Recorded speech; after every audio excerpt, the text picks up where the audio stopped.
co-founder of the social news and entertainment website Reddit, has been found dead. Sin duda era un prodigio, aunque él nunca pensó que lo fuera. No lo movía la ambición de montar una empresa y ganar dinero.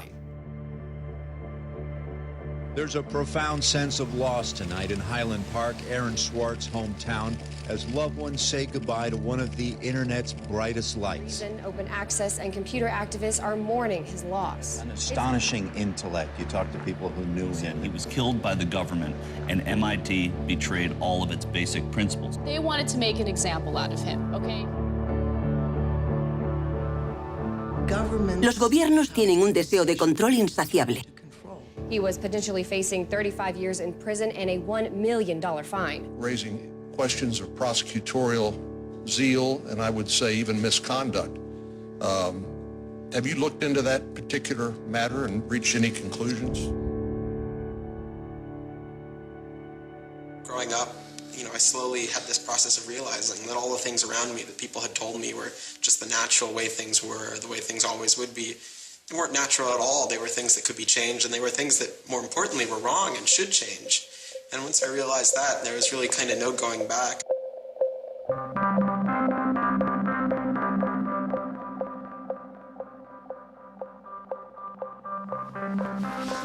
Welcome to Story Reading Time.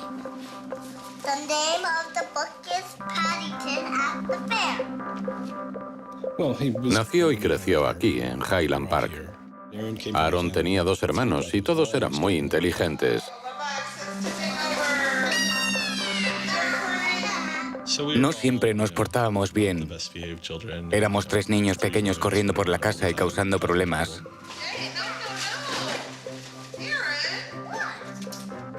Pero ahora soy consciente de que Aaron empezó a aprender siendo muy pequeño.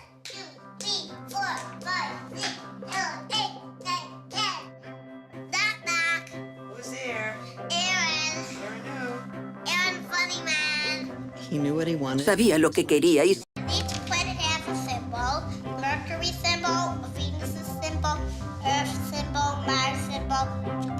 Un día le preguntó a Susan, ¿qué es eso de entretenimiento familiar gratuito en Highland Park?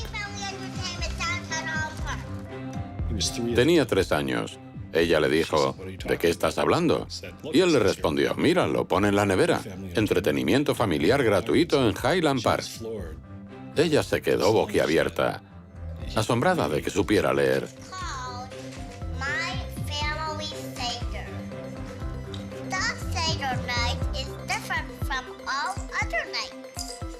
Recuerdo que una vez estábamos en la biblioteca de la Universidad de Chicago. Cogí de la estantería un libro de 1900, se lo enseñé y me dijo, este sitio es extraordinario. Todos éramos muy curiosos, pero a Aaron le encantaba aprender y enseñar.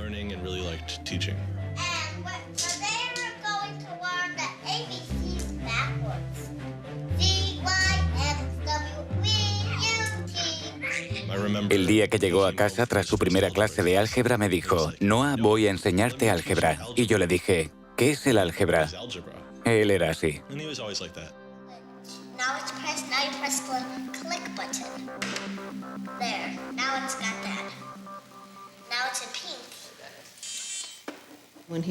Cuando tenía 2 o 3 años, Bob le mostró un ordenador y se volvió loco con ello.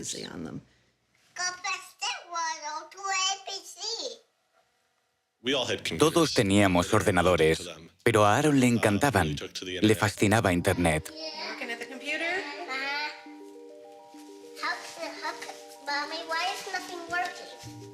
Empezó a programar cuando era muy joven.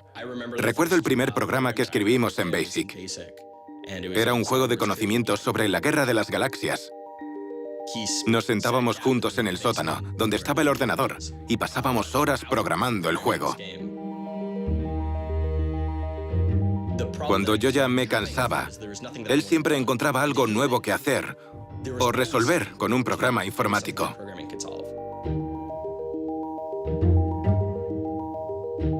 Aaron consideraba la programación como algo mágico para lograr cosas que las personas corrientes no podían. Aaron hizo un cajero automático usando un Creative Macintosh y una caja de cartón.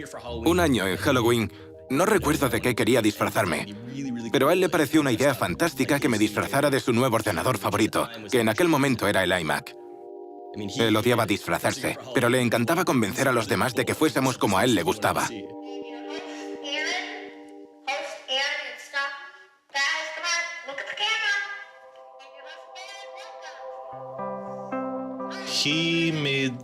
Creó una página web llamada The Info, en la que la gente podía meter información. Pensó, seguro que hay personas que lo saben todo sobre el oro, por ejemplo, y podrían escribirlo en esta página web.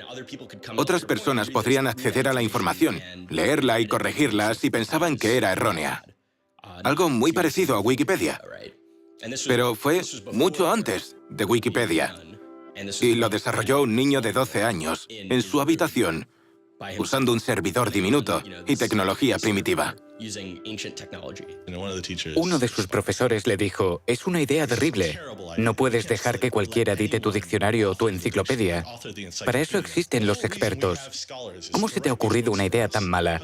Mi hermano y yo siempre decíamos, Wikipedia no está mal, pero nosotros tenemos algo parecido en casa desde hace 5 años. La página web de Aaron, theinfo.org, gana un concurso escolar organizado por la compañía de diseño de páginas web con base en Cambridge Arts Digital. Empieza a unirse a comunidades de programación online y a implicarse en el desarrollo de una nueva herramienta para Internet. Me dijo, Ben, estoy trabajando en algo alucinante. Tienes que saberlo. Le contesté, ¿sí? ¿Qué es? Y me dijo, es una cosa llamada RSS. Me explicó de qué se trataba y le pregunté, ¿para qué sirve? ¿Va a usarla alguna página web? ¿Para qué la querrían? Se creó una lista de correos de personas que estaban trabajando en RSS y XML. En ella aparecía el nombre de Aaron Swartz, una persona combativa pero inteligente con muy buenas ideas. Nunca acudía a las reuniones y le preguntaron, ¿cuándo vas a venir a una de las reuniones para conocernos en persona? Y él contestó, no creo que mi madre me deje, tengo 14 años. No podían creer que aquella persona, aquel colega con el que llevaban todo un año trabajando, fuera un chico de 13 años, 14 recién cumplidos. Y nuestra segunda reacción fue, tenemos que conocerlo. Es extraordinario, formaba parte del grupo que diseñó el RSS. Él ayudó a construir los cimientos del hipertexto moderno. Y la parte concreta en la que él trabajaba, el RSS, era una herramienta que permitía obtener extractos de texto de otras webs. Normalmente se usa para los blogs. Si queremos leer los blogs de 10 o 20 personas, extraemos su contenido en formato RSS, que es una síntesis de todo lo que publican. De ese modo, podemos elaborar una recopilación de noticias de otras páginas. Aaron era muy joven, pero veía que la tecnología era imperfecta y buscaba formas de mejorarla.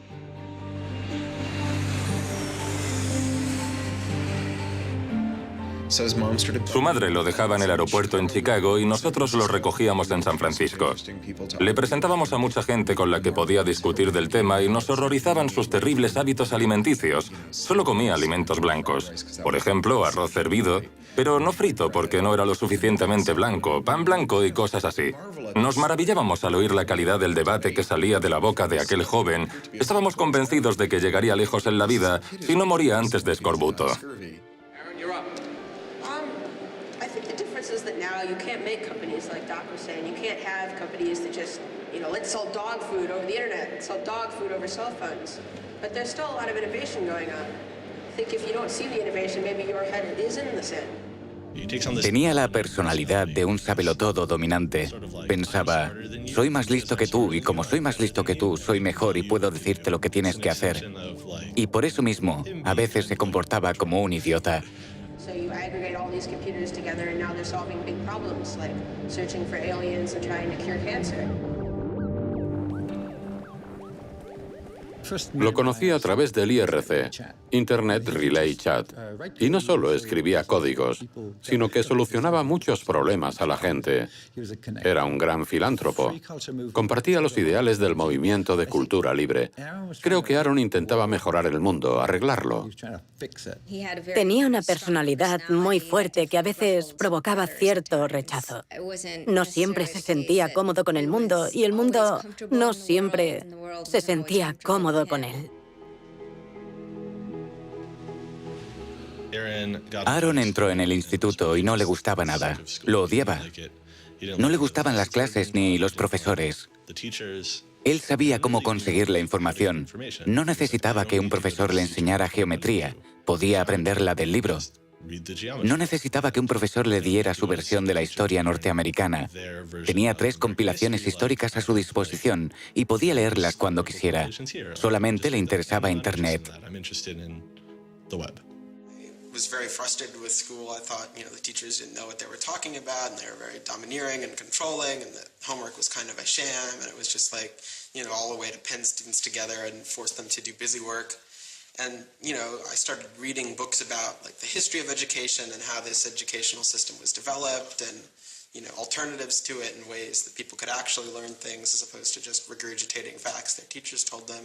And that kind of led me down this path of questioning things. Once I questioned the school I was in, I questioned the society that built the school, I questioned the businesses that the schools were training people for, and I questioned the government that, set up this whole structure. Una de las cosas que más le obsesionaban eran los derechos de autor. Los derechos de autor siempre han sido una carga en la industria editorial y para los lectores, pero no una carga excesiva. Es una norma razonable que se asegura de que la gente reciba su dinero. La generación de Aaron experimentó el choque entre el antiguo sistema de los derechos de autor y este medio tan asombroso que él estaba ayudando a desarrollar, Internet y la web. Ambos mundos colisionaron y se produjo el caos. Por aquel entonces conoce a un profesor de Derecho de Harvard, Lawrence Lessig, que estaba litigando contra los derechos de autor ante el Tribunal Supremo. Un joven Aaron Swartz vuela a Washington para asistir al juicio. I'm Aaron Swartz, and I'm here to listen to see the Eldred argument. Why did you fly out here from Chicago and come all this way to see the Eldred argument? That's a more difficult question. See the Eldred. Because I don't know. It's very exciting to see the Supreme Court, especially such a prestigious case as this one.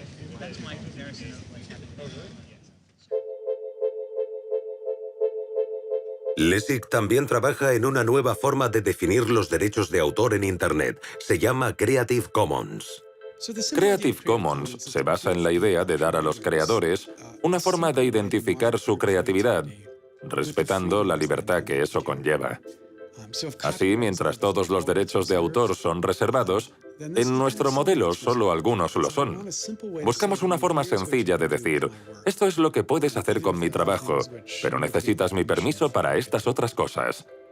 El trabajo de Aaron era la parte informática, redactar las licencias para que fueran sencillas y comprensibles, para que los ordenadores pudieran procesarlas. La gente preguntaba, ¿por qué se encarga un chico de 15 años de redactar las especificaciones de Creative Commons? ¿No creéis que es un gran error? Y Larry decía, el error sería no hacer caso a este chico. Ni siquiera era lo suficientemente alto como para llegar al podio. Antes eran todos fijos, no regulables, y siempre se producía ese momento embarazoso en el que abría la pantalla del ordenador y nadie podía verlo. Come to our website here, and you go to choose license. It gives you this list of options, explains what it means, and you fill out 3 simple questions. Do you want to require attribution? Do you want to allow commercial uses of your work? Do you want to allow modifications of your work? Me dejó impactada al ver que todos aquellos hombres lo trataban como a un adulto. Aaron subió al escenario frente a mucha gente y empezó a hablar de la plataforma que había creado para Creative Commons. Y todo el mundo le prestaba atención. Yo estaba sentada al fondo y solo podía pensar, es solo un niño. ¿Por qué lo escuchan? Pero lo hacían. Yo no entendía bien de qué hablaba. Aunque sus detractores critican la falta de esfuerzo por asegurar a los artistas el pago de su trabajo, el éxito de Creative Commons ha sido enorme. Actualmente, solo en la web Flickr, más de 200 millones de personas usan alguna de las licencias de Creative Commons. Contribuyó con sus habilidades tecnológicas, pero para él no era una cuestión simplemente tecnológica. Aaron solía escribir con franqueza en su blog personal. Pienso mucho las cosas y me gustaría que otros hicieran lo mismo. Trabajo en nuevas ideas y aprendo de la gente. No me gusta excluir a nadie. Soy un perfeccionista, pero no dejo que eso se interponga en las publicaciones. Salvo por la educación y el entretenimiento, no desperdicio mi tiempo en cosas que no causarán impacto. Intento ser amable con todo el mundo, pero odio que no me tomen en serio. No siento resentimiento, no es productivo y aprendo de mis propias experiencias. Quiero hacer del mundo un lugar mejor.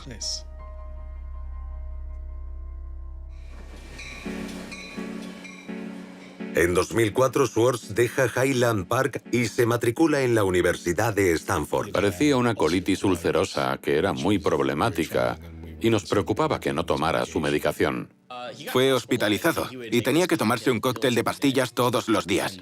Una de ellas contenía esteroides, lo que detuvo su crecimiento y lo hizo sentir diferente del resto de los estudiantes. Creo que Aaron se presentó en Stanford dispuesto a terminar su carrera y acabó metido en un programa para estudiantes muy cualificados que en 4 años acabarían siendo grandes magnates y dirigirían las principales empresas del país. Y creo que eso le molestaba muchísimo.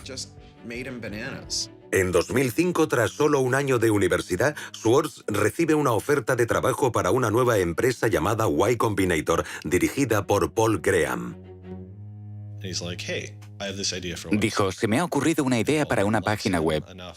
Y a Paul Graham le encantó. Así que Aaron dejó los estudios y se mudó a este apartamento. Este era el apartamento de Aaron cuando se mudó aquí. Recuerdo que mi padre se quejaba de lo difícil que era encontrar un piso de alquiler porque Aaron no tenía nómina y había dejado la universidad. Él vivía en lo que ahora es el salón y algunos de estos carteles son de cuando estaba aquí. Esta es la biblioteca. Ahora hay más libros, pero muchos son de Aaron. El sitio de Aaron de Y Combinator se llama Infogami, una herramienta para hacer páginas web, pero Infogami apenas tiene usuarios y Schwartz acaba fusionando su proyecto con otro de Y Combinator que necesita ser rescatado. Lo dirigen Steve Huffman y Alexis Ohanian y se llama Reddit. There we were, starting from almost nothing. No users, no money, no code, and growing day by day into a hugely popular website. And it showed no signs of letting up. First we had 1,000 users, then 10,000, then 20,000, and on. It was just incredible. Reddit ha llegado a lo más alto y es un rincón dedicado a los amantes de la informática. Hay mucho humor, mucho arte y la visitan todas las mañanas para enterarse de las noticias. Reddit roza el caos a cierto nivel. Así que, por un lado, es un sitio en el que la gente habla de las noticias del día, de tecnología, de política y de otros problemas. Pero también hay mucho contenido no seguro y material ofensivo. Hay algunas secciones en las que los trolls se sienten como en casa. Así que en ese sentido, Reddit ha generado mucha polémica. Podríamos decir que está al límite del caos. Reddit llama la atención del gigante editorial Condé Nast, que les hace una oferta para comprar la compañía. Les ofrecieron mucho dinero, tanto que molestaba a mi padre con preguntas como ¿dónde voy a guardar tanto dinero? Sería mucho. Muchísimo dinero. Probablemente más de $1 millón. Pero no sé cuánto. ¿Y qué edad tenía en ese momento? 19 o 20 años.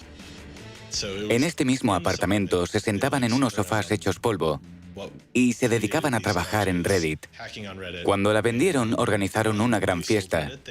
Al día siguiente se mudaron a California y me dieron las llaves a mí.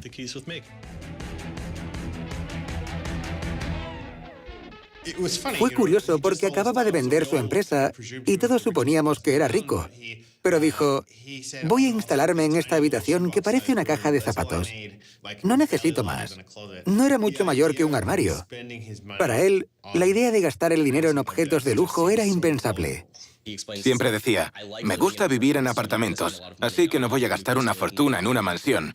Y me gusta vestir con vaqueros y camisetas, así que no voy a gastar dinero en ropa. Para él no era importante. Lo que sí es importante para Schwartz es cómo fluye el tráfico de Internet y qué nos llama más la atención. In the old system of broadcasting, you're fundamentally limited by the amount of space in the airwaves. You know, you could only send out 10 channels over the airwaves of television, right? Or even with cable, you had 500 channels. On the internet, everybody can have a channel. Everyone can get a blog or a MySpace page. Everyone has a way of expressing themselves. And so what you see now is not a question of who gets access to the airwaves. It's a question of who gets control over the ways you find people. You know, you start seeing power centralizing in sites like Google, these sort of gatekeepers that tell you where on the internet you want to go, the people who provide you your sources of news and information. So it's not, you know, only certain people have a license to speak. Now everyone has a license to speak. It's a question of who gets heard. Cuando empezó a trabajar en Condé Nast, en San Francisco, llegó a la oficina y quisieron darle un ordenador con una serie de programas instalados. Le dijeron que no podía instalar nada nuevo en él, lo que para un programador es ultrajante. Desde el primer día se quejaba de eso. Paredes grises, escritorios grises, ruido gris. Cuando llegué el primer día no podía soportarlo. A la hora del almuerzo me encerré en el baño y me puse a llorar. No creo que pueda mantener la cordura con ese zumbido constante en mis oídos, y mucho menos podría trabajar así. Pero aquí, nadie más parece trabajar. Todo el mundo entra en nuestra sala para pasar el rato o charlar, o invitarnos a jugar al nuevo videojuego que está probando Wired. Tenía diferentes aspiraciones, más bien políticas. Y en Silicon Valley no existe esa cultura de orientar la actividad tecnológica hacia fines políticos. Aaron odiaba trabajar para una empresa. Todos odiaban trabajar para Condé Nast. Pero Aaron era el único que no estaba dispuesto a aceptarlo. Así que hizo que lo despidieran dejando de ir a trabajar. Se dice que fue una separación dura. Tanto Alexis Ohanian como Steve Huffman rechazaron ser entrevistados para este documental. Rechazaba el mundo empresarial. Una de las cosas más importantes a tener en cuenta de esa elección es que cuando Aaron decidió dejar la empresa, también dejaba atrás todo lo que le había hecho famoso y corría el riesgo de decepcionar a sus seguidores. Fue donde todo el mundo esperaba que fuera. Pero tuvo la sensatez y el sentido común de admitir que había escalado una montaña de mierda para plantar una rosa. Y al hacerlo se dio cuenta de que había perdido el sentido del olfato. En vez de quedarse allí sentado, intentando convencerse de que no era tan malo como parecía y deleitándose por haber conseguido la rosa, volvió a bajar. Y eso es alucinante. Aaron consideraba la programación como algo mágico. Lograba cosas que las personas corrientes no podían con la programación. Y si una persona tiene poderes mágicos, debe usarlos para hacer el bien o para ganar montañas de dinero. Schwartz se siente inspirado por uno de los visionarios a los que había conocido de niño. El hombre que había inventado la web, Tim Berners-Lee. En la década de 1990, Berners-Lee se convirtió en el autor de uno de los inventos más lucrativos del siglo XX, pero en vez de beneficiarse de la World Wide Web, la red, la cedió de forma gratuita. Ese es el motivo de que exista hoy en día. Tim influenció muchísimo a Aaron. Es uno de los primeros y grandes genios de Internet que no se benefició de ello en ningún aspecto. No le interesaba encontrar el modo de hacerse multimillonario. Mucha gente lo habría visto como una forma de ganar dinero y ahora existirían muchas webs pequeñas en vez de una grande. Y las webs pequeñas no habrían funcionado al ser imposible conectarlas unas con otras. La clave era que conectara a todo el planeta y no podía funcionar a menos que todo el mundo tuviera acceso a ella.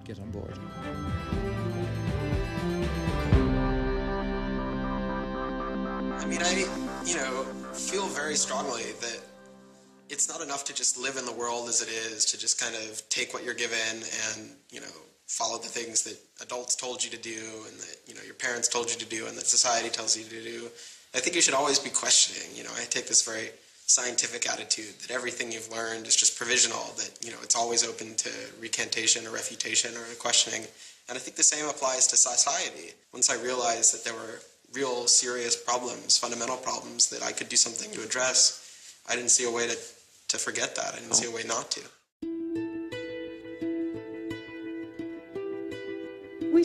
Empezamos a pasar mucho tiempo juntos, como amigos.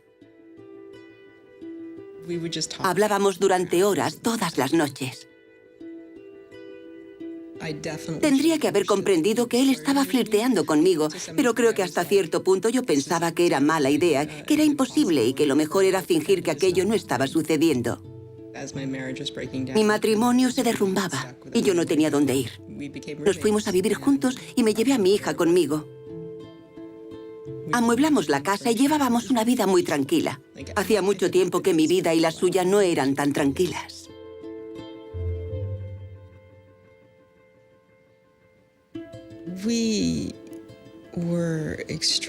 Estábamos muy unidos desde que comenzó nuestra relación. Estábamos en contacto constantemente. Pero los dos éramos muy difíciles. Durante una discusión, él me confesó que tenía una canción favorita y le pedí que me la pusiera. Se trataba de Extraordinary Machine, de Fiona Apple. Creo que le gustaba porque transmite esa sensación de prepararse para una batalla. Y también porque inspira mucha esperanza.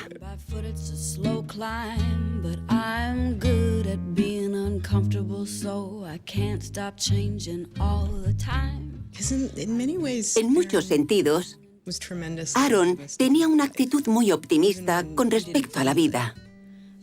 Incluso cuando no lo sentía, podía ser muy optimista.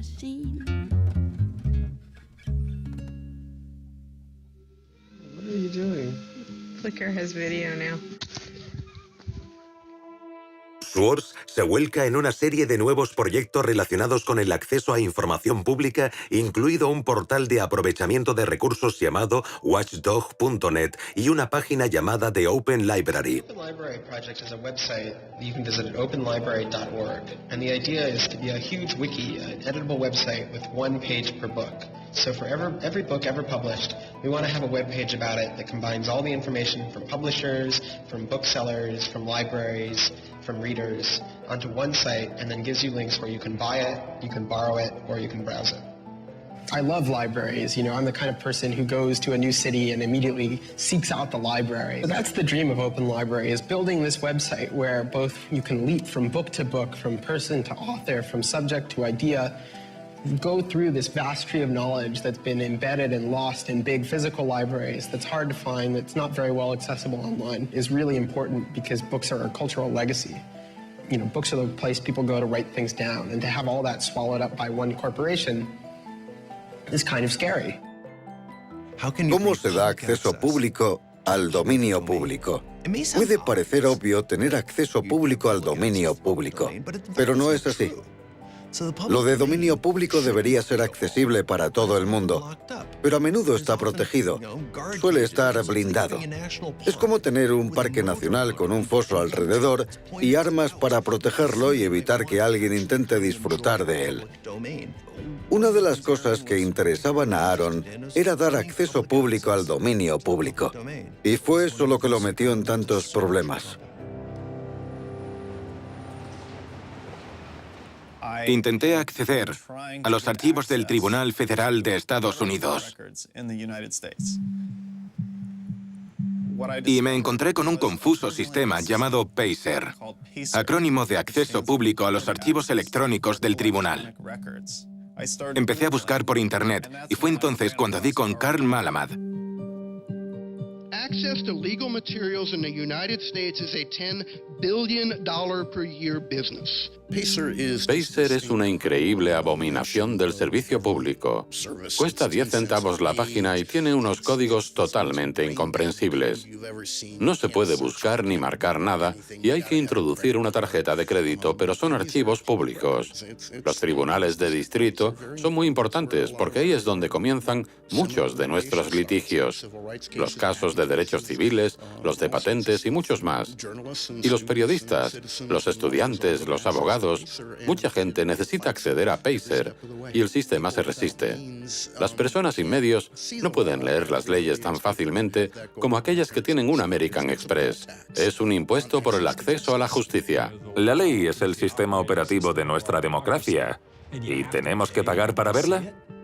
No parece muy democrático. Ganan unos 120 millones de dólares al año con el sistema Pacer. Y no cuesta eso, según sus propios registros. De hecho, es ilegal.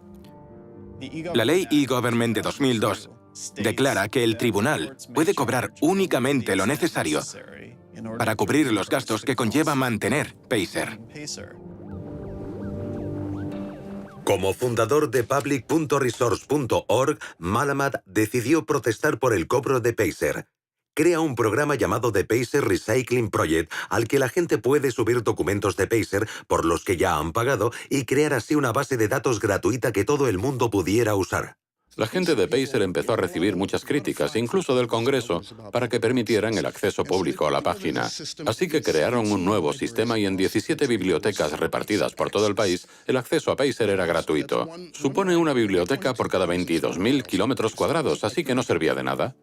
I encouraged volunteers to join the so-called Thumb Drive Corps and download docs from the public access libraries, upload them to the Pacer Recycling site. La gente iba con memorias USB, descargaban documentos y me los enviaban. Pero era una broma. De hecho, cuando alguien pinchaba en Thumb Drive Corps, se abría un vídeo del Mago de Oz con los Munchkins cantando.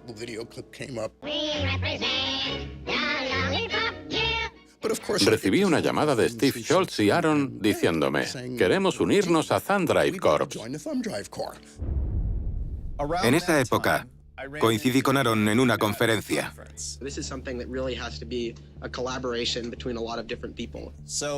Me acerqué a él y le dije, estoy planeando una intervención en el problema de Pacer. Schultz ya había desarrollado un programa capaz de descargar automáticamente documentos de Pacer de las bibliotecas con acceso gratuito. Schwartz quiere verlo. Le mostré el código. Y en ese momento, yo no sabía qué estaba haciendo.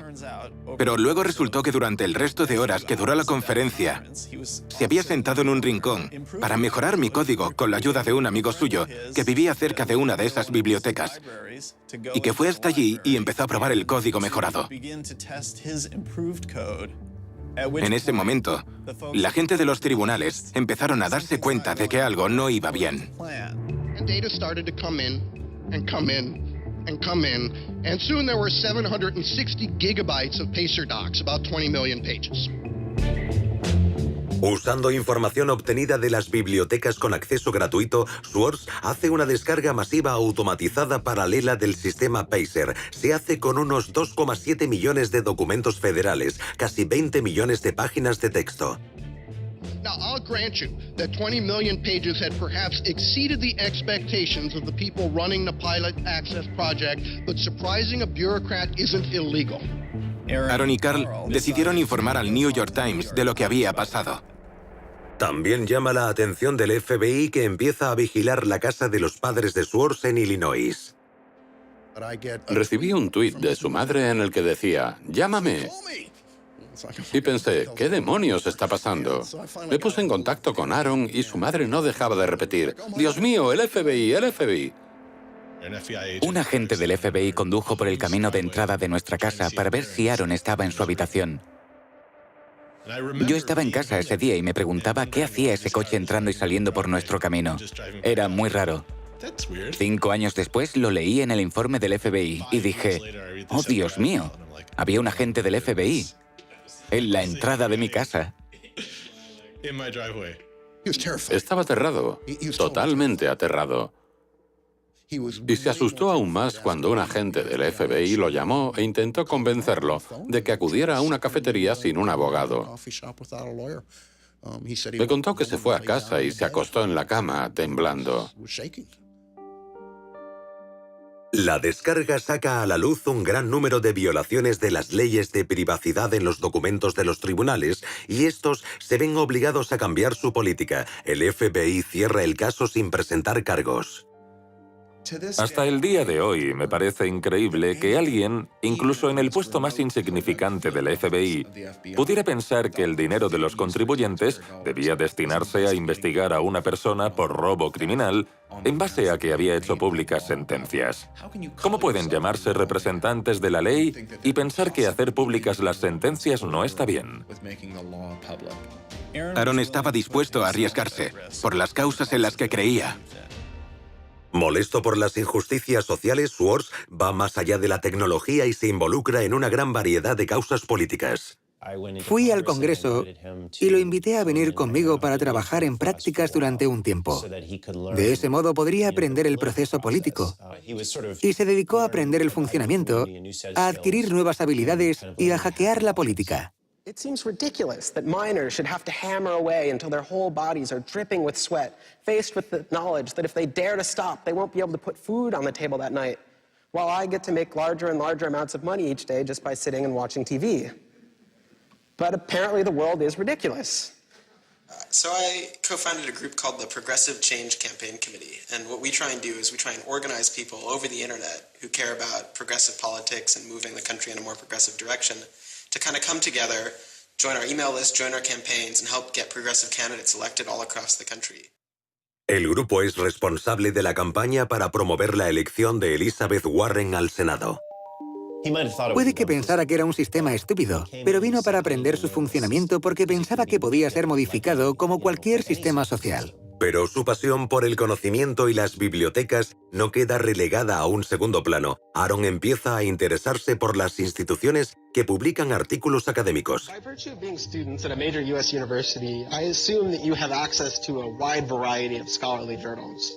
Pretty much every major university in the United States pays these sort of licensing fees to organizations like JSTOR and Thomson and ISI to get access to scholarly journals that the rest of the world can't read. Estas publicaciones, artículos e investigaciones son básicamente toda la riqueza del conocimiento humano en Internet, y muchas han sido pagadas con dinero del gobierno o de los contribuyentes, pero para leerlas hay que volver a pagar elevadas tasas a editores como Reed Elsevier. These licensing fees are so substantial that people who are studying in India instead of studying in the United States don't have this kind of access. They're locked out from all of these journals. They're locked out from our entire scientific legacy. I mean, a lot of these journal articles, they go back to the Enlightenment. Every time someone has written down a scientific paper, it's been scanned and digitized and put in these collections. That is a legacy that has been brought to us by the history of people doing interesting work, the history of scientists. It's a legacy that should belong to us as a commons, as a people, but instead it's been locked up and put online by a handful of for-profit corporations who then try and get the maximum profit they can out of it. Un investigador financiado por una universidad o el gobierno publica un artículo y en el último paso del proceso, una vez que está hecho todo el trabajo y se ha terminado la investigación, la idea, el trabajo de laboratorio, el análisis, después de todo eso, en la última fase, el investigador debe entregar sus derechos de autor a una empresa multimillonaria, y eso no está bien. Se trata de un negocio basado en un trabajo voluntario y los editores se sientan encima del pastel para comerse toda la nata. Es una estafa. Una editorial de Gran Bretaña obtuvo unos beneficios de $3.000 millones el año pasado. Es un timo. JSTOR juega un papel insignificante en esta historia, pero por algún motivo fue la empresa a la que Aaron decidió desafiar. Asistió a varias conferencias sobre acceso libre y publicación libre. No sé quién era la persona de JSTOR, pero en un momento dado Aaron le preguntó: ¿cuánto costaría liberar el material de JSTOR para siempre? Y le contestó, creo que dijo $200 millones, algo que a Aaron le parecía absurdo. Trabajando con una beca en Harvard, se entera de que los usuarios de la red del MIT, abierta y muy rápida, tienen acceso a los contenidos de JSTOR. Schwartz aprovecha la oportunidad. You have a key to those gates. And with a little bit of shell script magic, you can get those journal articles. El 24 de septiembre de 2010, Schwartz registra un portátil láser recién comprado en la red del MIT con el nombre de Gary Host. El usuario se registra como Ghost Laptop. No pirateó JSTOR en el sentido tradicional de la palabra. La base de datos de JSTOR estaba organizada, así que le resultó muy fácil averiguar cómo descargar todos los artículos. Estaban numerados, así que no tuvo más que poner barra, número de artículo 444.024 y 25 y 26. Creó un script o guión de comandos en Python llamado keygrabbing.py, que fue cogiendo un artículo tras otro. Al día siguiente, Ghost Laptop empieza a coger artículos, pero la IP del ordenador no tarda en ser bloqueada. Para Schwartz no es más que un pequeño alto en el camino. Cambia la dirección IP del portátil y sigue descargando. JSTOR y el MIT toman varias medidas para tratar de impedir la descarga cuando se dan cuenta. Y cuando esas medidas no funcionaron, JSTOR negó el acceso del MIT a su base de datos. Así que durante un tiempo jugaron al gato y al ratón, accediendo a la base de datos de JSTOR.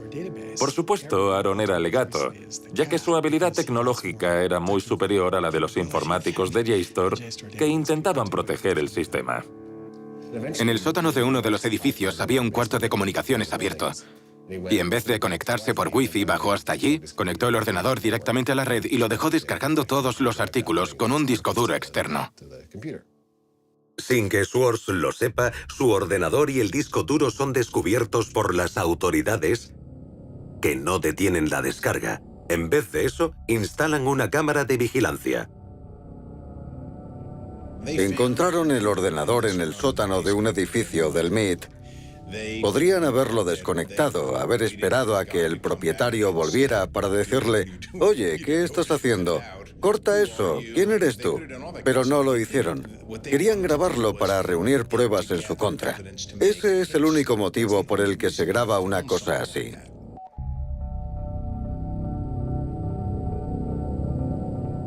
Al principio, la única persona que aparece en la cámara de vigilancia solo usa el cuarto para almacenar botellas y latas.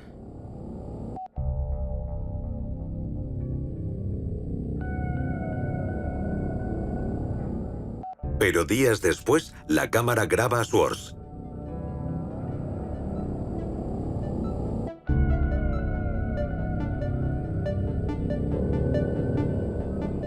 Schwartz está cambiando el disco duro.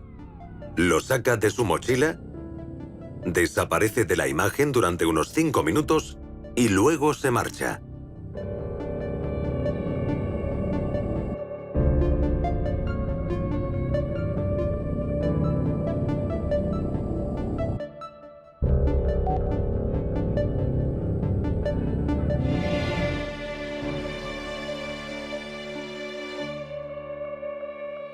Organizaron una especie de emboscada. Él volvía a casa en bici desde el MIT y de repente aparecieron varios coches de policía y empezaron a seguirlo. Él contaba que los agentes lo embistieron. Me dijo que no se dio cuenta de que eran policías que querían arrestarlo. Pensaba que alguien intentaba atacarle. Me dijo que lo golpearon.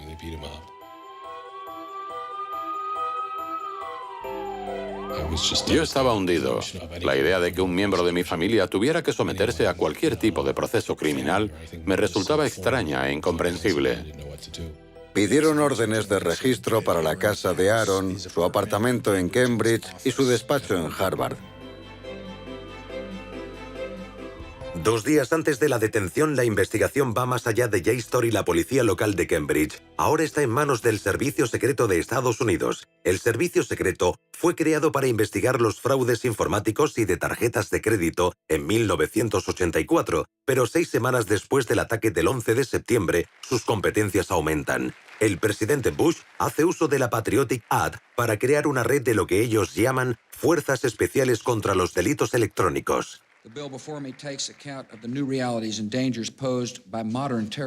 Según el servicio secreto, actúan principalmente contra actividades de gran impacto económico, grupos criminales organizados y estafas relacionadas con las nuevas tecnologías.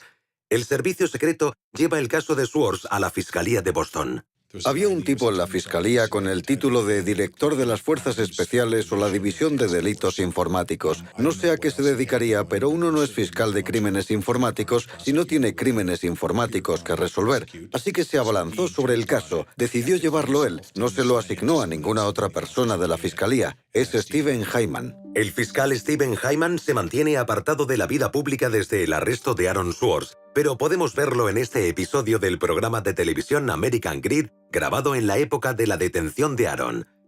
En él describe su anterior caso contra el famoso pirata informático Alberto González, que le valió una enorme atención mediática y numerosos elogios. González organizó el robo de más de 1 millón de números de tarjetas de crédito con sus claves de seguridad, el mayor fraude de su clase en la historia. Aquí Hyman describe a González y da su opinión sobre la piratería. These guys are driven by a lot of the same things that we're driven by.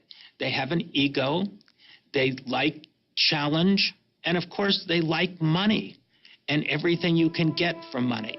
Uno de los sospechosos implicados en el caso González era un joven hacker llamado Jonathan James. Creyendo que lo acusarían por los crímenes de González, James se suicidó durante la investigación. En un comunicado de prensa anterior, describiendo la postura del gobierno con respecto al caso de Aaron Swartz, la jefa de Hyman y fiscal del distrito de Massachusetts, Carmen Ortiz, declara: robar es robar, ya se use un comando informático o una palanca y se sustraigan documentos, datos o dólares. No es cierto. Obviamente no es cierto. No digo que no cause daños y tampoco que no debería castigarse el robo de información. Pero deberíamos ser mucho más sutiles a la hora de determinar exactamente qué daños son más perjudiciales. Si fuerzo una puerta con una palanca, estoy causando daño, no cabe duda. Pero cuando Aaron crea un script que dice descargar, descargar, descargar 100 veces por segundo, no está causando daño a nadie. Y menos si lo hace con el propósito de crear un archivo de publicaciones académicas. Eso no le causa daño a nadie. No estaba robando, ni vendiendo lo que cogió, ni regalándolo. Solo quería dar a conocer su punto de vista. La detención pasa factura a Swartz. No quería hablar de ello. Estaba muy estresado. Si yo pensara que el FBI va a llamar a mi puerta en cualquier momento y me van a detener nada más salir, o al ir a hacer la colada, o que entraran en mi apartamento si no cierro bien la puerta, estaría realmente estresado. Así era como se sentía Aaron. Se volvió bastante sombrío.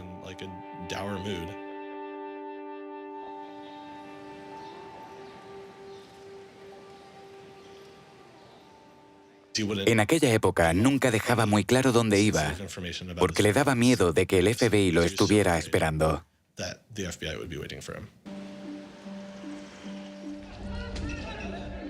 Es una época de activismo social y político sin precedentes. La revista Time nombraría como persona del año 2011 al manifestante. Se produjo un aumento de ataques de hackers. Wikileaks había publicado una serie de comunicaciones diplomáticas. Manning fue arrestado. En aquella época no se sabía si él había sido el responsable de la filtración. Anonymous, una especie de grupo de protesta del que forman parte muchos hackers, empezó a hacer de las suyas. Si comparamos todo eso con lo que él hizo, deberían haber dejado el caso en manos del MIT y JSTOR para que lo solucionaran de forma privada y profesional. Jamás debería haber llamado la atención de los tribunales. No pertenecía a ese ámbito.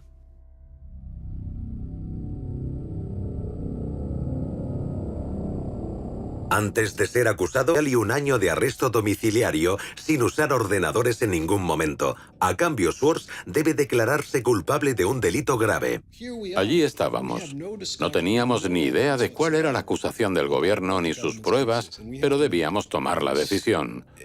Y nuestro abogado insistía en que aceptáramos. El gobierno nos ponía unos requisitos innegociables y todo el mundo nos decía que las probabilidades de ganar eran mínimas. Así que, aunque no fuera culpable, más le valía aceptar el trato. Boston tiene su propia división de delitos informáticos con muchos abogados, probablemente más de los que necesitan. Y seguramente tenían una enorme cantidad de casos que no podían llevar a juicio porque algunos delincuentes viven en Rusia o pertenecen a corporaciones con abogados que cobran 500 o 700 dólares la hora que se enfrentarían a ellos. Y después estaba el caso de este chico. Era fácil demostrar su culpabilidad y el FBI ya lo tenía fichado. Así que, ¿por qué no ir a por él con todo el peso de la ley? Sería bueno para la imagen del fiscal y la del gobierno, porque demostrarían que estaban luchando contra todo tipo de terroristas. Estaba muy asustada. Me daba miedo que se llevaran mi ordenador y acabar en la cárcel por el contenido de mi ordenador. En mi portátil tenía material confidencial procedente de fuentes de mi anterior trabajo. Y mi prioridad es mantener siempre la privacidad de mis fuentes. Me daba mucho miedo lo que pudiera pasarle a Ada. Aaron me contó que le habían ofrecido un trato y que lo aceptaría si yo le pedía que lo hiciera.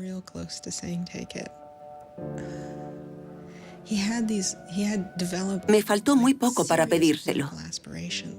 Tenía aspiraciones políticas serias que había desarrollado cuando decidió abandonar su trabajo corporativo y comenzar esta nueva vida dedicada al activismo político. Pero pensaba que no podía seguir por ese camino habiendo cometido un delito. Una vez me dijo, estábamos paseando junto a la Casa Blanca y me dijo, ahí no dejan trabajar a delincuentes.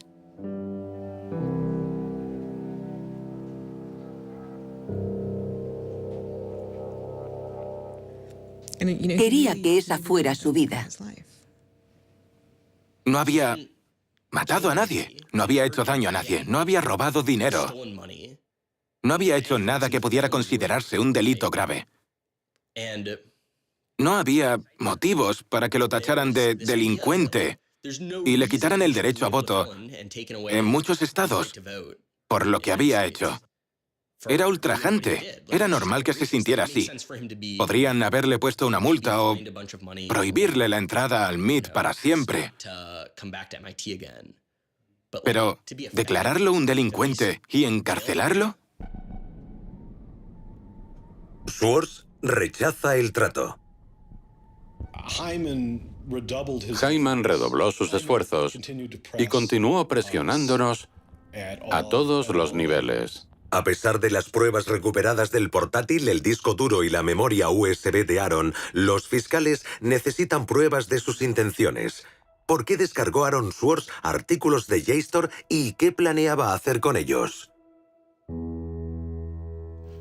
El gobierno sostenía que planeaba publicarlos. No sabemos si esa era su intención, porque Aaron se dedicaba a hacer proyectos en los que analizaba grandes cantidades de datos procedentes de artículos para aprender de ellos. La mejor prueba de ello era que cuando estaba en Stanford, también descargó toda la base de datos de Westlaw. Para un proyecto con estudiantes de Derecho de Stanford, Schwartz descargó la base de datos legal de Westlaw y puso al descubierto la vinculación entre quienes financiaban la investigación legal y los resultados finales. Hizo un fabuloso análisis de organizaciones comerciales que concedían dinero a profesores de Derecho para que estos escribieran artículos analizando las leyes que les eran favorables, como Exxon durante un derrame de petróleo, y ese sistema corrupto de financiación les beneficiaba. Schwartz nunca publicó los documentos de Westlaw. Podía tener la misma intención con la base de datos de JSTOR.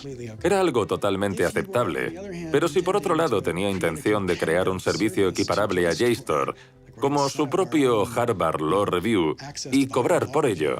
Entonces se trataba de un delito criminal porque estaría intentando explotar ese material comercialmente. Pero sería de locos pensar que pretendía eso. También cabía la posibilidad de que su intención fuera hacer pública toda esa información. Y dependiendo de sus intenciones, la ley debía considerarlo de un modo u otro. El gobierno lo acusaba de un delito comercial, como si hubiera robado datos de tarjetas de crédito, ese tipo de delitos. No sé qué pensaba hacer con esa base de datos, pero un amigo suyo me dijo que quería analizarlos en busca de pruebas de financiación empresarial en investigaciones sobre el cambio climático que pudieran modificar las conclusiones. Y yo me lo creo.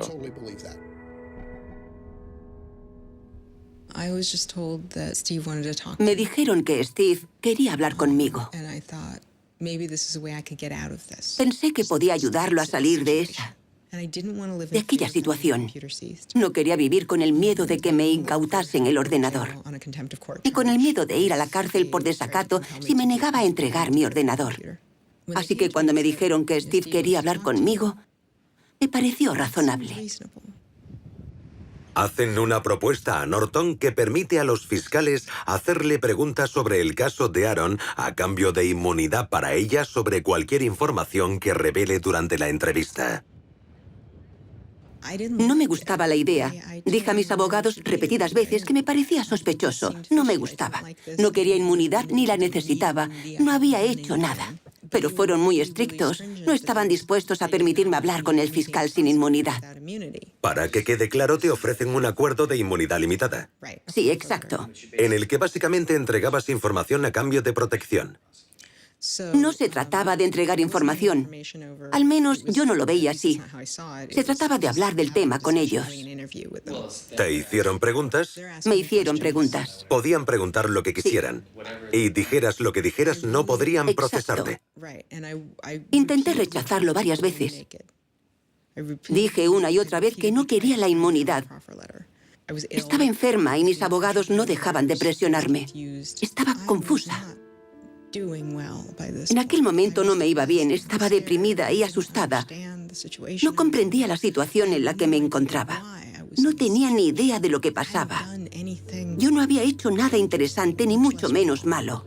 Nos enfadamos mucho. Aaron se sentía muy confuso. Todos estábamos confusos. Hasta los abogados de Aaron. Intentamos que Quinn cambiara de abogados. No estaba acostumbrada a estar en una habitación con hombres adultos, armados, diciéndome constantemente que mentía y que intentaba ocultar algo.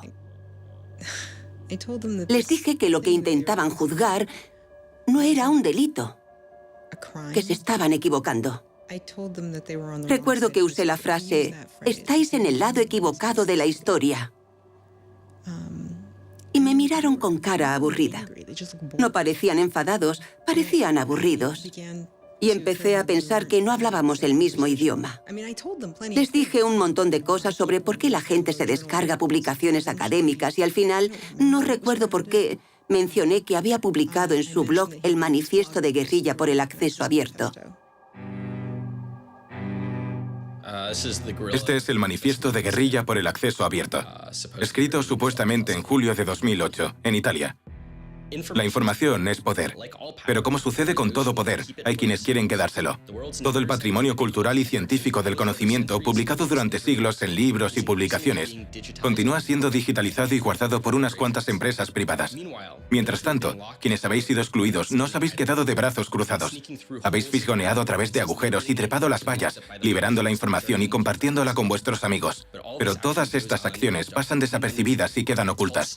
Las llaman actos de robo o piratería. Como si compartir la riqueza del conocimiento fuese el equivalente a saquear un barco y asesinar a su tripulación. Pero compartir no es inmoral, es un imperativo moral. Solo quienes están cegados por la ambición se negarían a permitir que un amigo hiciera una copia. No hay justicia en cumplir leyes injustas. Es hora de salir a la luz y, siguiendo la gran tradición de la desobediencia civil, declarar nuestra oposición al robo privado de la cultura pública.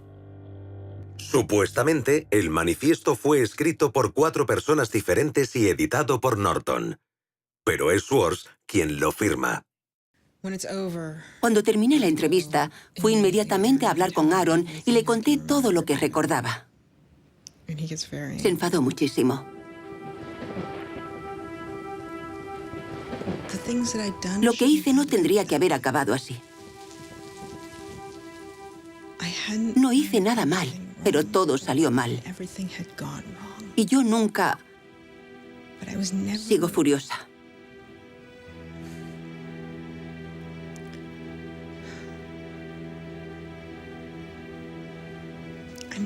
Sigo furiosa por haber intentado por todos los medios que aquella gente hiciera lo correcto y que ellos lo volvieran todo en mi contra, haciéndome daño de todas las maneras posibles.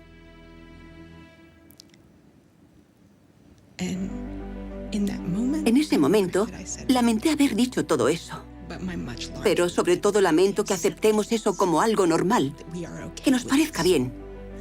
Que mantengamos un sistema judicial que conduce a la gente a pequeñas trampas que pueden arruinarte la vida. Ojalá no hubiera dicho aquellas cosas. Pero lo que más me enfurece es que todo siga igual. Y que la gente piense que eso está bien. Usaron todos los métodos imaginables para sonsacarle información que perjudicara a Aaron y que pudiera ayudar a la fiscalía. Pero no creo que la información que dio fuera relevante para el gobierno. Pasan los meses mientras los amigos y familiares de Swords esperan a que se formulen los cargos. En ese tiempo, Swords se convierte en un experto sobre Internet al que consultar. Do you think that the internet is something that should be considered a human right and something that the government cannot take away from you? Yes, definitely. I mean, this notion that national security is an excuse to shut down the internet, that's exactly what we heard in Egypt and Syria and all these other countries. And so, yeah, it's true. Sites like WikiLeaks are going to be putting up some embarrassing material about what the U.S. government does, and people are going to be organizing to protest about it and try and change their government. You know, and that's a good thing. That's what all these First Amendment rights of free expression, of freedom of association are all about. And so the notion that we should try and shut those down, I think, just goes against very basic American principles. The principle, I think, is one that our founding fathers would have understood. If the internet had been around back then, instead of putting post offices in the Constitution, they would have put ISPs. Swords conoce a la activista Taryn Steinbrückner Kaufman y empiezan a salir. We need a massive global public outcry. If there's no massive global public outcry, it won't create any change. You know, 4 people in this city should cause a massive global public outcry. You know, we need a petition signer. Sin entrar en detalles, le advierte que está envuelto en lo que él llama lo malo.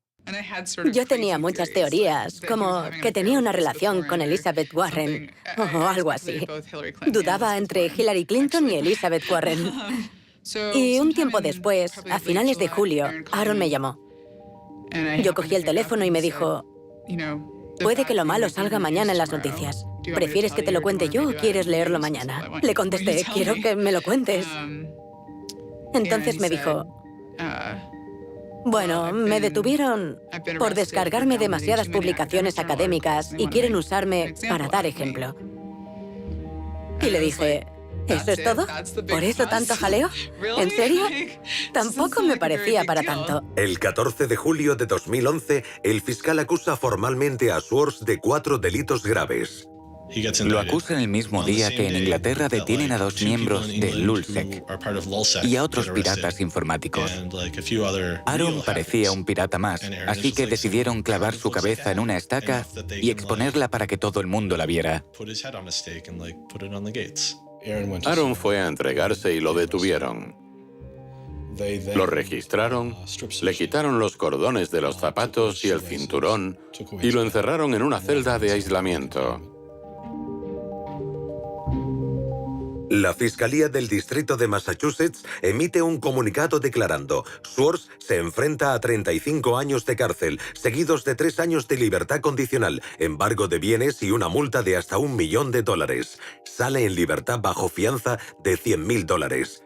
El mismo día, el principal afectado, JSTOR, retira todos los cargos contra Swords y se niega a proseguir el caso. Los de JSTOR no eran nuestros amigos, no pretendían ayudarnos ni ser amables, pero no quisieron seguir formando parte de esto. Los representantes de JSTOR y su empresa matriz, Ithaca, han rechazado hablar en este documental, pero al mismo tiempo emitieron un comunicado diciendo: procesarlo fue una decisión del gobierno, no de JSTOR. Pensábamos que el caso terminaría ahí, que convenceríamos a Steven Hyman de que retirara la acusación o accediera a solucionarlo de una forma más racional, pero el gobierno se negó. ¿Por qué? Creo que querían dar ejemplo con Aaron. Nos dijeron que no retirarían la acusación por esos delitos graves, ni la petición de cárcel, porque querían usar este caso como algo ejemplarizante. Eso fue lo que nos dijeron. ¿Os lo dijeron? Sí. ¿Que querían dar ejemplo? Sí. ¿Que lo iban a usar para eso? Sí. Lo dijo Steven Hyman. ¿Para disuadir a quién? Como si hubiera más gente que se decidiera a entrar en JSTOR y descargarse publicaciones para hacer una denuncia política. Sería más fácil comprender la postura de la administración Obama de una supuesta intención disuasoria si el gobierno, por ejemplo, hubiera procesado el que podríamos considerar el mayor delito económico que ha tenido lugar en este país en los últimos 100 años. Los crímenes que condujeron a la crisis económica de Wall Street. Cuando empiezan a utilizar la táctica de la disuasión de una forma selectiva, dejan a un lado el análisis del delito y hacen uso de los recursos para el cumplimiento de la ley en base a una ideología política. Y eso no es solo antidemocrático, es incluso antiestadounidense. Posteriormente, el fiscal Steven Hyman dice supuestamente al abogado del MIT que la gota que colma el vaso es un comunicado de prensa enviado por una organización que había fundado Swords llamada Demand Progress. Según el MIT, Hyman reacciona a la declaración de apoyo calificándola de campaña descontrolada por Internet y un movimiento estúpido que eleva el caso de un nivel humano a un nivel institucional. Era una combinación peligrosa. El fiscal no quería perder credibilidad, tenía una carrera política a la vista y no quería que esto le pasara factura en el futuro. Así que destinó mucho dinero de los contribuyentes en detener a una persona por coger demasiados libros de una biblioteca. Increíble. Decidí presionar al MIT de todas las formas posibles para que pidiera al gobierno que detuviera el proceso. ¿Cuál fue la respuesta del MIT? En aquel momento no dio ninguna respuesta.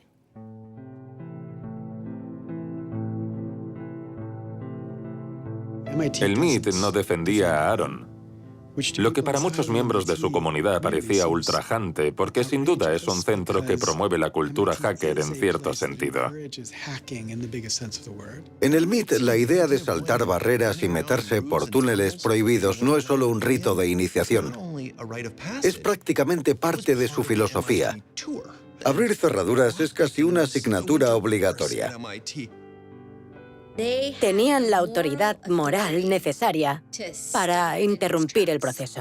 El MIT no se plantó en ningún momento y dijo a los federales: no hagáis esto, no queremos que hagáis esto, os estáis pasando, estáis yendo demasiado lejos. Se comportaron como cualquier otra gran empresa. Ayudaron al gobierno, no nos ayudaron a nosotros. No se veían en la obligación y no intentaron pararlo. El MIT se negó a hacer comentarios al respecto, pero posteriormente emitieron un comunicado diciendo que intentaban mantener una posición neutral y que pensaban que a los fiscales les daba igual lo que el MIT pudiera pensar o decir sobre el caso. El comportamiento del MIT parecía en total desacuerdo con sus principios. Cabría pensar que decidieron no implicarse, y estaban en su derecho. Pero en este caso, esa postura de neutralidad era un claro apoyo a la fiscalía. Tanto Steve Jobs como Steve Wozniak empezaron vendiendo una cajita azul diseñada para defraudar a la compañía telefónica. Bill Gates y Paul Allen comenzaron sus negocios usando los ordenadores de Harvard, algo que estaba en contra de las normas. La diferencia entre Aaron y las personas que he mencionado es que él quería un mundo mejor, no ganar dinero. Swords continúa hablando abiertamente de los problemas de Internet. the internet works is because of the competitive marketplace of ideas. And what we need to be focusing on is getting more information about our government, more accessibility, more discussion, more debate. But instead, it seems like what Congress is focused on is shutting things down. Aaron pensaba que podía cambiar el mundo, explicando claramente cómo funcionaba ese mundo. Literally control your computer and make it spy on you. Welcome, Aaron. Good to have you back on the show here. You know, just like spies used to in olden days put microphones and tap what people were saying, now they're using computers to do the same things. La actividad política de Swartz continúa. Su atención se centra ahora en un proyecto de ley que estudia el Congreso destinado a frenar la piratería. Su nombre es SOPA, la Stop Online Piracy Act. Activistas como Peter Eckersley la consideran excesiva, ya que amenaza la integridad de Internet. Una de las primeras cosas que hice fue llamar a Aaron. Le pregunté, ¿podemos organizar una gran campaña en contra de esto? This isn't a bill about copyright. It's not? No, he said. It's a bill about the freedom to connect. Now I was listening. Se lo pensó un tiempo y luego me dijo que sí. Fue entonces cuando fundó Demand Progress. Demand Progress es una organización activista por Internet. Contamos con 1,5 millones de miembros y se creó en otoño de 2010. Aaron fue una de las personas que más contribuyó al activismo en contra de los problemas de justicia social en este país. SOPA fue la primera ley destinada a restringir la piratería online de música y cine. Pero lo que hacía era tratar con un martillo un problema que necesitaba un bisturí. De aprobarse, la ley permitiría a una empresa retirar la financiación de páginas web sin necesidad de un proceso o incluso forzar a Google a excluir sus enlaces. Tan solo necesitaría una reclamación por infracción de derechos de autor. Enfrenta a los titanes de los medios de comunicación tradicionales contra una nueva cultura mucho más sofisticada. It makes everyone who runs a website into a policeman. And if they don't do their job of making sure nobody on their site uses it for anything that's even potentially illegal, the entire site can get shut down without even so much as a trial. This was over the top. I mean, this Era exagerada. Era una catástrofe. This bill poses a serious threat to speech and civil liberties for all who use the internet. Solo unos cuantos dijimos, nosotros no estamos a favor de la piratería, pero no tiene sentido destruir toda la arquitectura de Internet, el sistema de dominios y todo lo que lo hace abierto y libre en nombre de la lucha contra la piratería. Aaron lo veía igual. Freedoms guaranteed in our Constitution, the freedoms our country had been built on, would be suddenly deleted. New technology, instead of bringing us greater freedom, would have snuffed out fundamental rights we'd always taken for granted. And I realized that day, talking to Peter, that I couldn't let that happen. Cuando se propuso la ley SOPA en octubre de 2011, se consideraba inevitable. En aquel momento, nuestra estrategia se basaba en retrasarla y tal vez suavizarla un poco. Pero ni siquiera nosotros pensábamos que pudiéramos frenarla. Cuando trabajas en Washington, aprendes que allí los enfrentamientos legislativos son en realidad luchas entre intereses empresariales. Eso es lo que decide la legislación. Y los enfrentamientos más reñidos son los que se producen entre intereses corporativos que hacen contribuciones a campañas electorales o que representan determinados lobbies. Esos son los más reñidos.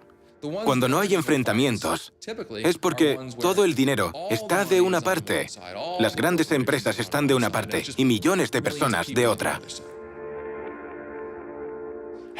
No había visto nada como la ley PIPA o SOPA en todos mis años de servicio público. Más de 40 senadores apoyaban la ley. Así que ya tenían un largo camino recorrido para conseguir los 60 votos necesarios para aprobarlas. Even I began to doubt myself. It was a rough period. Swartz y Demand Progress consiguen un gran apoyo usando métodos de concienciación tradicionales, combinados con un servicio de voz sobre IP para facilitar que la gente pudiera llamar al Congreso. Nunca había conocido a nadie capaz de operar a ese nivel, tanto tecnológico como de estrategia de campaña. Millones de personas llaman al Congreso y firman peticiones en contra de la ley SOPA. Al Congreso le pilla desprevenido. There was just something about watching those clueless members of Congress debate the bill watching them insist they could regulate the internet and a bunch of nerds couldn't possibly stop them. I am not a nerd. I'm just not enough of a nerd. Maybe we ought to ask some nerds what this thing really does. Let's have a hearing, bring in the nerds. Really? Nerds? You know, I think actually the word you're looking for is experts. To enlighten you so your laws don't backfire, break the internet. Usamos el término empollón, pero podemos hacerlo porque lo somos.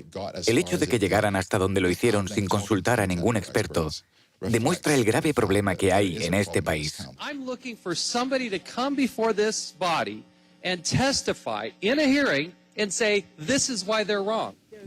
Antes había un departamento que asesoraba a los congresistas a nivel científico y tecnológico. Pero Gingrich lo cerró. Dijo que era un gasto inútil y en ese momento el Congreso regresó a la Edad Media. Nadie pensaba que se podía anular la ley SOPA. Ni siquiera Aaron. Merecía la pena intentarlo. Pero era una batalla perdida. Y recuerdo que unos meses después me dijo, creo que podríamos conseguirlo. Y le contesté, sería increíble. Las llamadas al Congreso continúan. Cuando el sitio de alojamiento de dominios GoDaddy decide apoyar la ley, decenas de miles de usuarios transfieren sus dominios en forma de protesta. En una semana, GoDaddy cambia de postura con respecto a la ley SOPA. Cuando los congresistas que apoyaban a la industria de la música y el cine se dan cuenta de la repercusión, deciden suavizar la ley. Se notaba la repercusión. Estaba claro que nuestros argumentos empezaban a resonar. Era como si Aaron encendiera una cerilla y se la apagaran. Encendía otra y se la apagaban. Pero al final consiguió que una prendiera y provocó un gran incendio. El 16 de enero de 2012, la Casa Blanca emite un comunicado diciendo que no apoya la ley. Y entonces sucede... I'm a big believer that we should be dealing with issues of piracy and we should deal with them in a serious way, but this bill is not the right bill. Jimmy Wales demuestra su apoyo cerrando 24 horas Wikipedia, una de las 5 páginas web más populares del mundo. Tiene un alto porcentaje de todas las visitas que se hacen en Internet. Wikipedia went black, Reddit went black, Craigslist went black, the phone lines on Capitol Hill flat out melted. Members of Congress started rushing to issue statements retracting their support for the bill that they were promoting just a couple days ago. En 24 horas, el número de detractores de la ley SOPA en el Congreso pasó de esto a esto. Ver a congresistas y senadores cambiar de bando el mismo día en que cerraron todas esas páginas fue increíble. Unos 100 congresistas se retractaron. And that was when, as hard as it was for me to believe, after all this, we had won. The thing that everyone said was impossible, that some of the biggest companies in the world had written off as kind of a pipe dream, had happened. We did it. We won. This is a historic week in internet politics, maybe American politics. Lo que nos dijo la gente de Washington, los que trabajaban en el Capitolio, fue que el día en que se cerraron tantas páginas como protesta por la ley SOPA, recibieron más emails y llamadas que nunca. Fue un momento emocionante. Internet maduró políticamente. Fue impresionante, porque cuesta creer que sucediera. Cuesta creer que una ley con tanto apoyo financiero no pasara del Congreso. Y no solo no pasó del Congreso, no fue aprobada. Sometimes to feel like you're powerless, like when you come out in the streets and you march and you yell and nobody hears you. But I'm here to tell you today, you are powerful. So yeah, maybe sometimes you feel like you're not being listened to, but I'm here to tell you that you are. You are being listened to. You are making a difference. You can stop this bill if you don't stop fighting. Stop PIPA. Stop SOPA. Some of the biggest internet companies, to put it frankly, would benefit from a world in which their little competitors could get censored. We can't let that happen. Para él era más importante asegurarse de hacer un pequeño cambio que jugar un pequeño papel en un gran cambio. Pero con la ley SOPA jugó un gran papel en un gran cambio. Así que para él fue una especie de prueba. Él quería dedicar su vida a cambiar el mundo. Y lo meditaba todo de una manera muy científica, midiendo su impacto. Pero aquello le demostró que era posible, que lo que quería hacer con su vida era posible. Demostró que podía hacerlo, que podía cambiar el mundo. Para un chico que pensaba que nunca había logrado nada, y me refiero a Aaron, aquel fue un momento de satisfacción al sentir que había hecho algo bueno y que posiblemente aquella sería su única victoria. Everyone said there was no way we could stop SOPA. We stopped it. This is 3 outrageously good victories, and the year isn't even over yet. I mean, if there's a time to be positive, it's now. Consiguió frenar la ley SOPA un año después de su detención, pero la alegría no era total por lo que le esperaba. Estaba decidido a participar en el proceso político. Era imparable. La lista de organizaciones que funda Swords, a veces en colaboración con otros, es enorme. Y años antes de que Edward Snowden sacara a la luz el problema de la vigilancia en la red, a Swords ya le preocupaba. It's shocking to think that the accountability is so lax that they don't even have sort of basic statistics about how big the spying program is.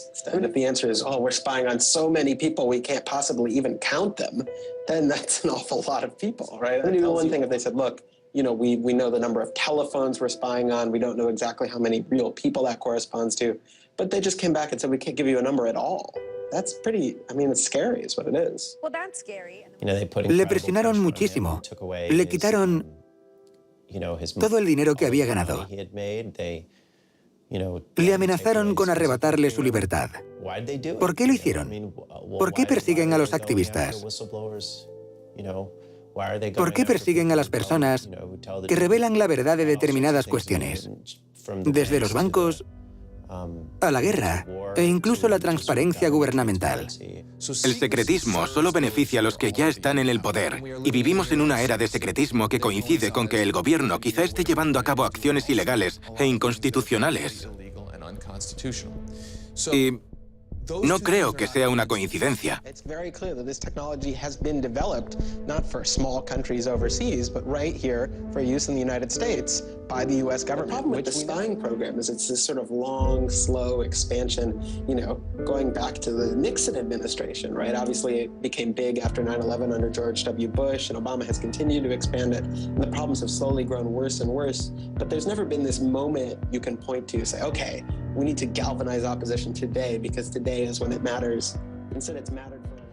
En mi opinión, el fiscal que procesó a Aaron Swartz quería enviar un mensaje claro a un grupo de personas que la administración Obama consideraba una amenaza política. Y me refiero, por supuesto, a la comunidad de hackers y otros activistas a favor de la democracia.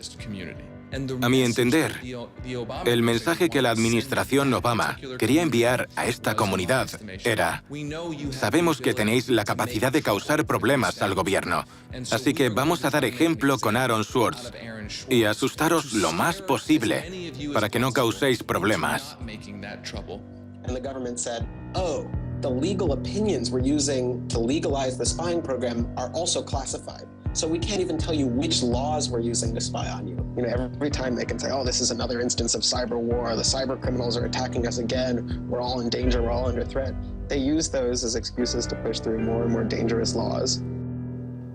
And so just to follow that up, like, personally, how do you feel the fight is going, I guess? It's up to you. I know, but we gotta, like, you know. You know, there's sort of these two polarizing perspectives, right? Everything is great. The internet has created all this freedom and liberty and everything's going to be fantastic. Or everything is terrible. The internet has created all these tools for cracking down and spying and, you know, controlling what we say. And I think both are true, right? The internet has done both. And both are kind of amazing and astonishing. And which one will win out in the long run is up to us. It doesn't make sense to say, oh, one is doing better than the other. You know, they're both true. And it's up to us which ones we emphasize and which ones we take advantage of, because they're both there and they're both always going to be there.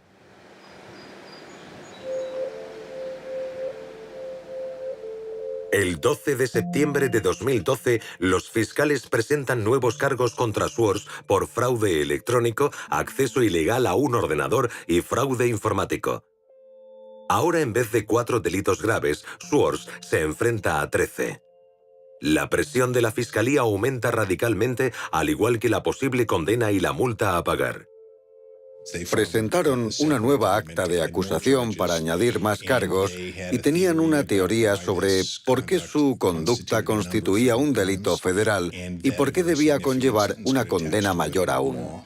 Esa teoría y gran parte de las acusaciones contra Swords se basaban en una ley promulgada en 1986 llamada Ley de Fraude y Abuso Informático.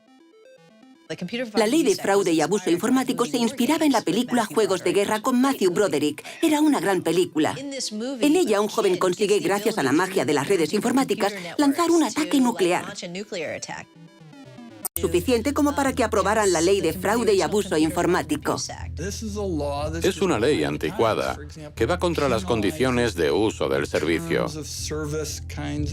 Por ejemplo, en webs de citas como eHarmony o Match.com, si alguien cambia sus características personales, dependiendo de la jurisdicción y el fiscal, podría tener graves problemas. Todos sabemos lo que son las condiciones de uso. La mayoría no las leen, pero incumplirlas podría significar estar cometiendo un delito grave. Las condiciones de uso de una web suelen decir: sea amable con los demás o no hagas nada inapropiado. La idea de que la ley penal tenga algo que decir con respecto a estas normas puede parecer una locura a mucha gente. Los ejemplos son incluso más extravagantes. Hasta que se cambió en marzo de 2013, las condiciones de uso de la página web de la revista juvenil 17 decían que había que ser mayor de 18 años para leerla. Tal y como el Departamento de Justicia ha interpretado la ley de abuso y fraude informático, todos estamos cometiendo delitos. Imprecisa y propensa a una mala interpretación, la ley de abuso y fraude informático se ha convertido en un modelo único para juzgar una gran variedad de infracciones informáticas. Aunque no es el único factor, en el caso de Swords, 11 de las 13 acusaciones en su contra están relacionadas con dicha ley. La pregunta ¿por qué? Pende sobre gran parte de la historia de Aaron Swords. ¿Qué motivaba al gobierno y cuál era su objetivo? El Departamento de Justicia se ha negado a contestar a nuestras preguntas, pero el profesor Orin Kerr, que trabajó como fiscal, ha estudiado el caso. Mi punto de vista sobre este caso es muy diferente al de otra gente por varios motivos. Fui fiscal del distrito durante 3 años antes de empezar a trabajar como profesor.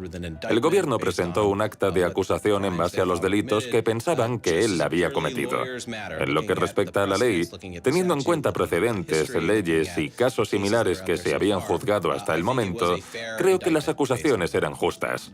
Sé que existe un gran debate sobre si debía ser procesado o no. Hay quienes apoyan el acceso abierto y hay quien no. Creo que el gobierno se tomó muy en serio el manifiesto de guerrilla por el acceso abierto. Lo veían como a una persona decidida a infringir la ley. Swords quería abolir una ley que consideraba injusta. Y en una democracia, cuando piensas que una ley es injusta, hay varias formas de cambiarla. Se puede hacer a través del Congreso, como hizo Swords con la ley SOPA, pero también se puede violar esa ley para intentar anularla. Y creo que lo que motivaba a la Fiscalía era la idea de que Swords no solo estaba decidido a infringir la ley, sino que también quería asegurarse de que quedaba anulada. Que todo el mundo tuviera acceso a la base de datos y sacarla a la luz pública, como la pasta de dientes que no puede volver a meterse en el tubo. No se habría podido hacer nada y Swords habría ganado. Hay muchas discrepancias sobre si es una ley injusta. Y a fin de cuentas es una decisión que debe tomar el pueblo estadounidense a través del Congreso. Por otro lado, seguimos intentando trazar una línea entre los delitos menores y los graves. El campo de la informática es relativamente nuevo y esas líneas aún no están trazadas con exactitud. Seguimos intentando definirlas. Se trata de un mal uso del criterio procesal. El mazo que usa el Departamento de Justicia para asustar a la gente es cada vez más y más grande. Y la mayoría considera que no merece la pena arriesgarse. ¿Pinchamos los teléfonos? ¿Los filmamos? ¿Buscamos a un testigo que testifique contra ellos? Así es como piensan los agentes federales y los fiscales. Construyen acusaciones, crean acusaciones. Schwartz queda atrapado en la maquinaria de un brutal sistema de justicia que podría no dar marcha atrás. Una maquinaria que ha convertido a Estados Unidos en el país con el mayor índice de encarcelamientos del mundo. En este país nos hemos dejado llevar por la política del miedo y la furia. Y todo aquello a lo que tememos, como el futuro de Internet y el acceso abierto, conduce inmediatamente a la intervención de la justicia. Hemos usado la cárcel y el castigo para resolver una gran variedad de problemas que históricamente nunca habían sido considerados delitos penales. El impulso de amenazar, acusar y enjuiciar, que es una parte de lo que ha generado este debate y esta polémica sobre el acceso abierto a la información de Internet, es similar al que hemos visto en otros aspectos. La diferencia es que las personas que se convierten en víctimas de esta respuesta penal y carcelaria suelen ser pobres y pertenecientes a una minoría. Schwartz empieza a aislarse de amigos y familiares. Dejó de trabajar en otra cosa. Su vida giraba en torno a esas acusaciones. Al parecer, uno de los abogados de Aaron dijo a los fiscales que era inestable emocionalmente y que debían tenerlo en cuenta. Así que lo sabían. Le estaba pasando factura. No podía soportar que restringieran sus actos y sus movimientos. Y la amenaza de la cárcel con la que tanto le presionaban le aterraba. Agotó por completo sus recursos económicos y nos costó de millones de dólares. ¿La defensa? Sí. ¿Costó millones? Sí. No quería ser una carga para nadie y eso era un factor importante. Llevaba una vida normal y después estaba toda esa mierda que tenía que soportar. Intentaba mantener las dos cosas separadas, pero estaba empezando a afectarle y a volverse una pesadilla. Schwartz se enfrenta a una dura elección: admitir su culpabilidad y seguir adelante con su vida o luchar contra un sistema defectuoso. Para él, la decisión es simple: rechaza un último acuerdo y se fija fecha para el juicio. Aaron estaba decidido a no admitir algo que consideraba injusto, pero también tenía miedo.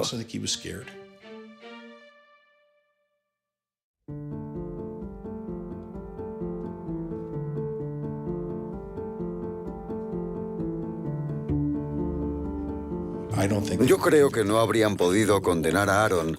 Estoy convencido de que habríamos salido del juzgado, le habría dado un abrazo, habríamos cruzado el río de Boston y nos habríamos tomado unas cervezas. Creo que teníamos razón y estoy convencido de que habríamos ganado el caso. No hablaba mucho de ello, pero se notaba cuánto sufría.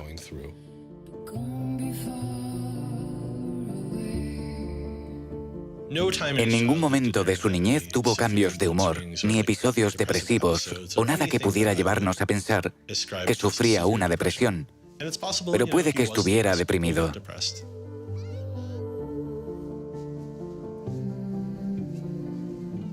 Al principio de nuestra relación, cuando llevábamos 3 o 4 semanas saliendo, me dijo que yo era mucho más fuerte que él. Aaron era débil en muchos sentidos. Le costaba mucho más que al resto sobrellevar ciertas cosas, pero eso también formaba parte de su genialidad. Creo que sufrió una pequeña depresión clínica cuando tenía unos 20 años, pero no mientras estuvo conmigo. No era una persona alegre, pero eso no significaba que fuera depresivo. Simplemente había estado sometido a una enorme presión durante 2 años seguidos y no quería seguir soportándolo. Sencillamente fue demasiado.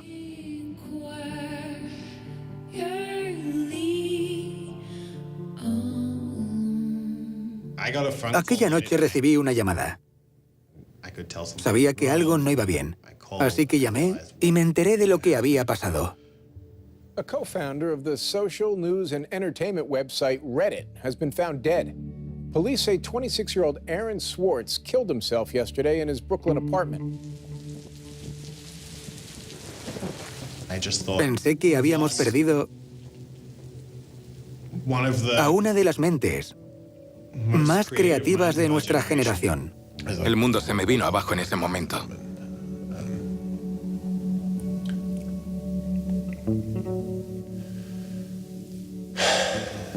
Fue una de las peores noches de mi vida. Yo gritaba, no te oigo, ¿qué has dicho? No te oigo. No puedo, ya está. Tranquila.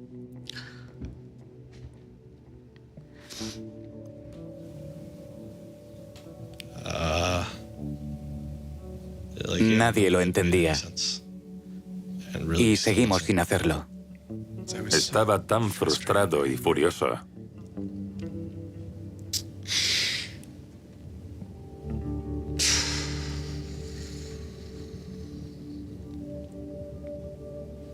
Intenté explicárselo a mis hijos.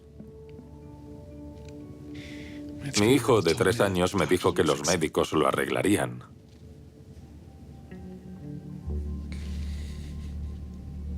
Conozco a mucha gente que ha muerto, pero nunca había perdido a nadie así.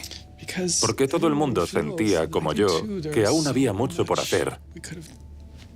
No sabía que se sentía así. No sabía que estaba sufriendo tanto. Era una parte de mí. Y no quería creérmelo.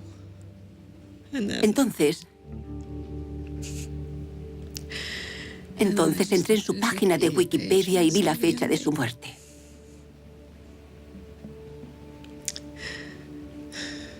...2013.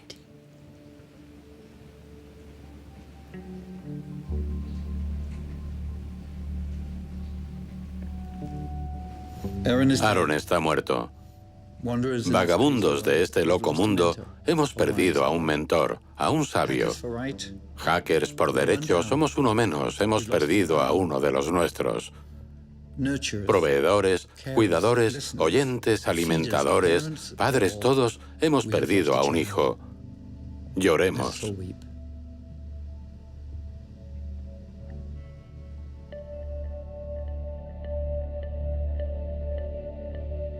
Lo primero que pensé fue, ¿y si nadie se da cuenta? Porque no era consciente de lo notable que era. Nunca había visto un estallido de emociones como ese. La red se incendió. Todo el mundo intentaba explicarlo a su modo, pero nunca había visto a la gente mostrar tanta pena en Twitter. Todo el mundo estaba afligido.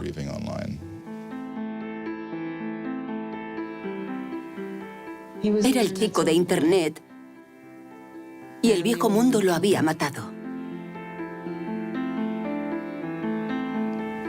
Vivimos en una época en la que las grandes injusticias no se pagan. Los arquitectos de la crisis económica cenan con el presidente de forma regular.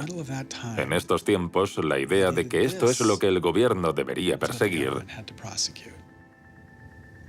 parece absurda, si no fuera tan trágica. La pregunta es, ¿podemos hacer algo para que el mundo sea un lugar mejor? ¿Cómo podemos perpetuar ese legado? Es lo único que debemos preguntar. En todo el mundo están empezando a celebrarse reuniones de hackers. En cierto modo, Aaron Swartz ha sacado lo mejor de nosotros. Y ahora todos nos preguntamos, ¿cómo podemos solucionar esto? He was, in my humble opinion, one of the true extraordinary revolutionaries that this country has produced. I don't know whether Aaron was defeated or victorious, but we are certainly shaped by the hand of the things that he wrestled with. When we turn armed agents of the law on citizens trying to increase access to knowledge, we've broken the rule of law, we've desecrated the temple of justice. Aaron Swartz was not a criminal. Change does not roll in on the wheels of inevitability. It comes through continuous struggle. Aaron really could do magic. And I'm dedicated to making sure that his magic doesn't end with his death. He believed that he could change the world, and he was right. Out of the last week and out of today, phoenixes are already rising. Desde la muerte de Swords, la representante Zoe Lofgren y el senador Ron Wyden han presentado un proyecto para reformar la ley de abuso y fraude informático en la que se basaban la mayoría de las acusaciones contra Swords. Se llama Aaron Law, la ley de Aaron. Aaron creía que debíamos preguntarnos qué es lo más importante que podemos hacer ahora mismo por el mundo. Y si no estamos trabajando en eso, ¿por qué no lo hacemos?